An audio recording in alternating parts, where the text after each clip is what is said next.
ভারতীয় বাঙালি হিন্দুদের সবচেয়ে বড় ধর্মীয় উৎসব দুর্গাপূজা। এই উৎসবকে কেন্দ্র করে রসনা বিলাসে মেতে ওঠে পশ্চিমবঙ্গের কোটি বাঙালি। আর এই উৎসবের প্রধান অনুষঙ্গ বাংলাদেশের ইলিশ মাছ ছাড়া যেন পূর্ণতাই পায় না। কিন্তু চাহিদার তুলনায় উৎপাদন কম থাকায় পশ্চিমবঙ্গকে প্রতি বছরই তাকিয়ে থাকতে হয় বাংলাদেশের দিকে। এবারও তার ব্যতিক্রম হয়নি। দুর্গাপূজায় বাংলাদেশের কাছে ইলিশ চেয়ে ভারতের মাছ আমদানিকারকরা চিঠি পাঠিয়েছেন বাংলাদেশের কাছে। আর বিস্তারিত জানাচ্ছেন ইমতিয়াজ আলম। আসন্ন দুর্গাপূজা উপলক্ষে ইলিশ চেয়ে বাংলাদেশ সরকারের কাছে চিঠি পাঠিয়ে আবেদন করেছে কলকাতার ফিশ ইম্পোর্ট অ্যাসোসিয়েশন। ২৯ জুলাই মঙ্গলবার ইলিশ রফতানির কথা উল্লেখ করে বাংলাদেশ সরকারের পররাষ্ট্র উপদেষ্টা তৌহিদ হোসেনের কাছে আবেদন করেছে ভারতের ফিশ ইম্পোর্টার্স অ্যাসোসিয়েশনের সম্পাদক সৈয়দ আনোয়ার মাকসুদ।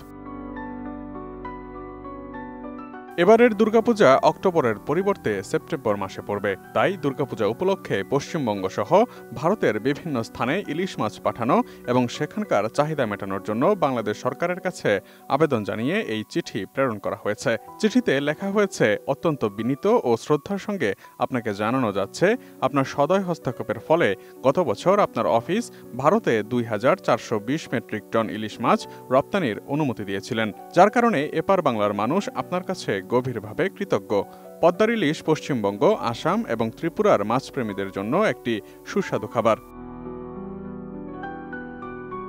বিশ্বমানের থার্মিক্স রড, সালাম স্টিল থার্মিক্স, দেশের একমাত্র থার্মিক্স রড। অনুরোধের সেই চিঠিতে আরও জানানো হয়েছে, ২০২৫ সালের আসন্ন দুর্গাপূজা শুরু হওয়ার আগে ইলিশ মাছ রপ্তানির অনুমতি দেওয়ার জন্য আমরা আপনাকে অনুরোধ করছি। গত বছর ২,৪২০ মেট্রিক টন ইলিশ মাছের মধ্যে মাত্র ৫৭৭ মেট্রিক টন ইলিশ মাছ রপ্তানি করা সম্ভব হয়েছিল। প্রতি বছরই তারা অনুমোদিত ইলিশ মাছ সম্পূর্ণ আমদানি না করতে পারার কথা জানিয়ে লিখেছেন, রপ্তানির অনুমতির সময়সীমার কারণে চাহিদা মাফিক ইলিশ রপ্তানি করা সম্ভব হয় না। তাই কোনো সময়সীমা ছাড়াই বাংলাদেশ থেকে ইলিশ মাছ রপ্তানির অনুমতি দেওয়ার কথা বিবেচনা করতে অনুরোধ করেন ভারতের ফিশ ইম্পোর্টার্স অ্যাসোসিয়েশনের সম্পাদক।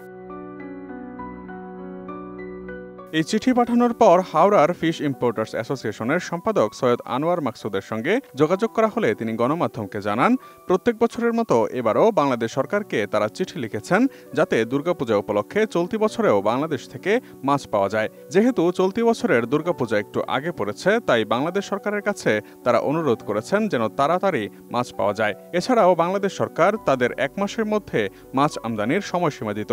এবার সেই ১ মাসের সময়সীমা বর্ধিত করতে তারা অনুরোধ জানান।